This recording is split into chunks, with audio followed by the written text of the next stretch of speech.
What's up, guys? Welcome to the Stats Free Sports channel. Let's get right into it. Here to bring you my #1 overall pick for the player that's under the most pressure to succeed in 2026 in college football, and that's quarterback of Penn State, Drew Allar.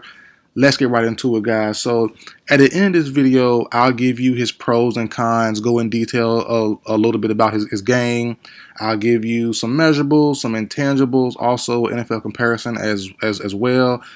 But let's get into the nitty-gritty first, right? So Penn State quarterback Drew Allar, in my opinion, he's under the most pressure to succeed out of all players, skilled players, linemen, everybody, is Drew Allar. I've been side-eyeing him for a couple years now, and the reason why is he's got the talent. He's got the talent, he's got the tools, a top 10 team behind him, good coaching staff, all that good stuff. But expectations are sky high. They've been sky high for a while, and he's lived up to them a little bit, kind of, sort of, but not all the way yet. And this year, there are no excuses.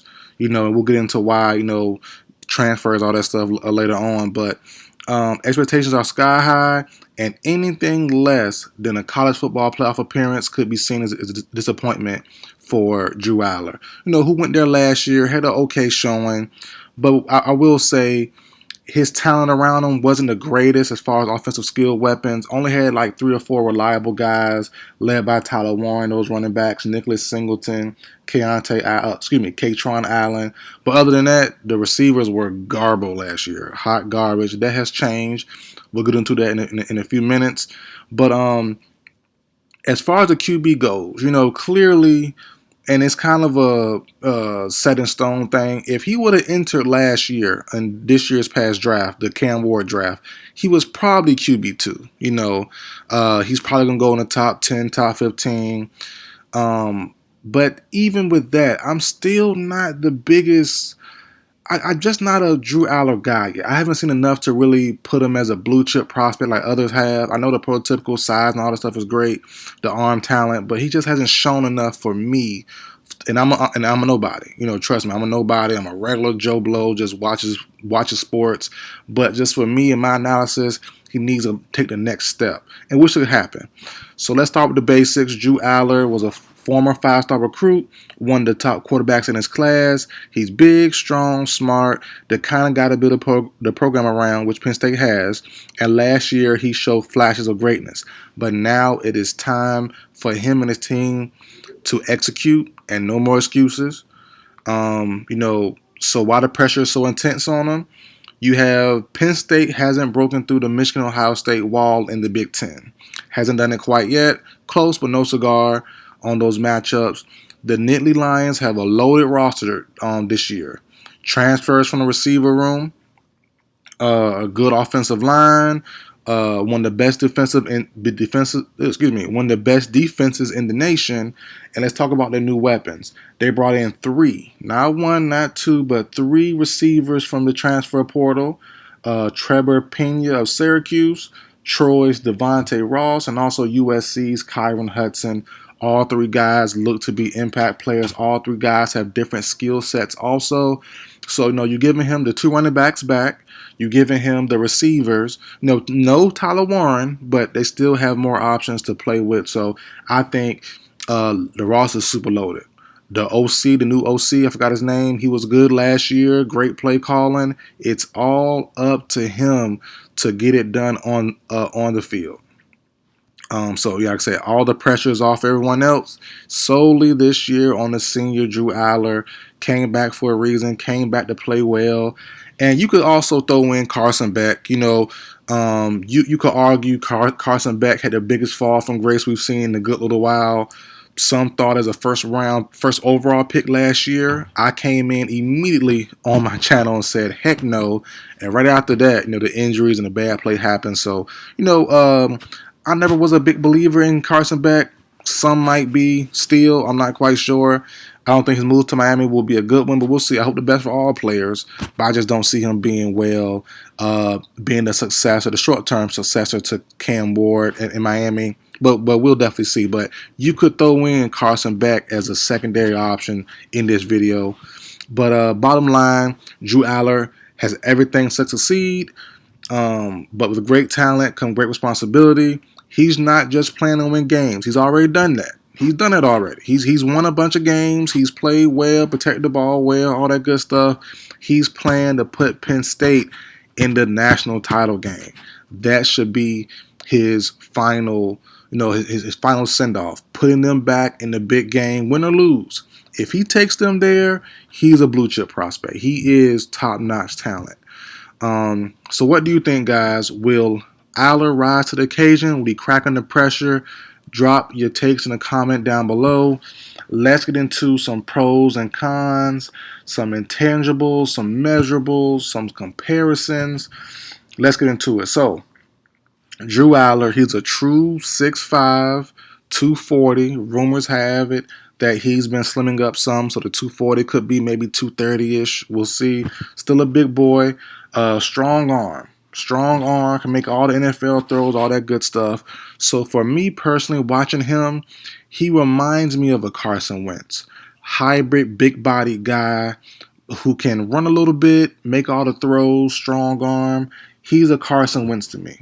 Got the pocket presence, the arm, the size, all that good stuff. Good on his deep throws, pretty good accuracy. He needs to work in progress on the accuracy, but he's really a Carson Wentz. If you want to say less of a hybrid type, because Wentz could run just like Allar can, but if you want to say less than a hybrid type, I'll go with Joe Flacco. Flacco can move a little bit less than Wentz, but he could move back in his prime. The Baltimore Ravens, same thing, big arm, good size, all that good stuff. So he's either Flacco if he's unathletic than you think, or if he's athletic as you think, or even a little bit more, maybe a Carson Wentz style of hybrid quarterback.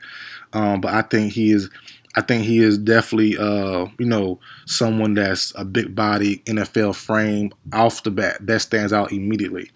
Like I said, elite arm talent allows him to drive the ball to all levels of the field, regardless of his platform. He can also generate tremendous velocity with minimum windup.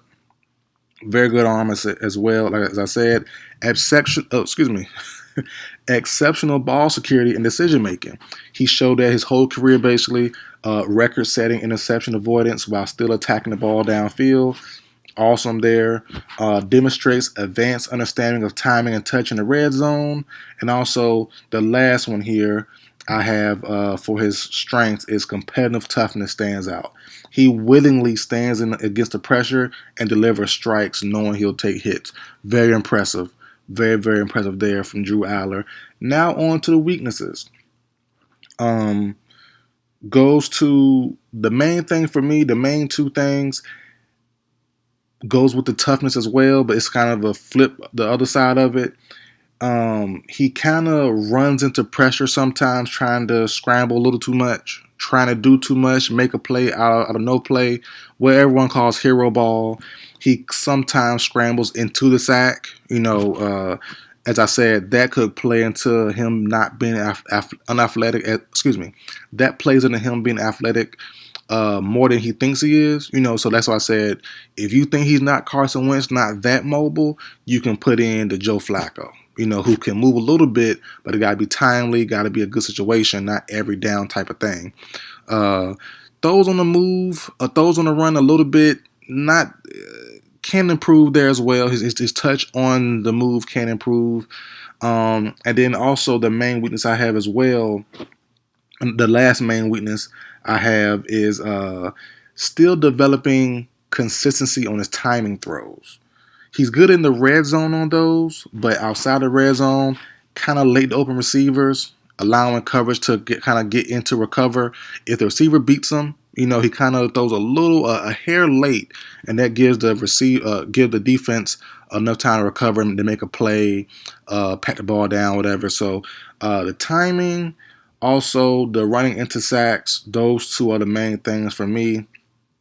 And probably the mechanics break down under pressure as well, but that's normal, and I don't really count that for all quarterbacks. Well, excuse me, I should say I count that for all quarterbacks. Most quarterbacks, we've seen it with Pat Mahomes, in the Super Bowl against the Eagles.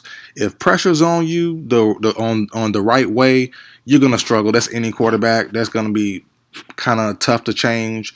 The main quarterback I've seen that the pressure didn't kill them all the way But I know they have instance of it is Tom Brady. You know, Tom Brady famously against the Giants both times, you know, faced that pressure and got ate up.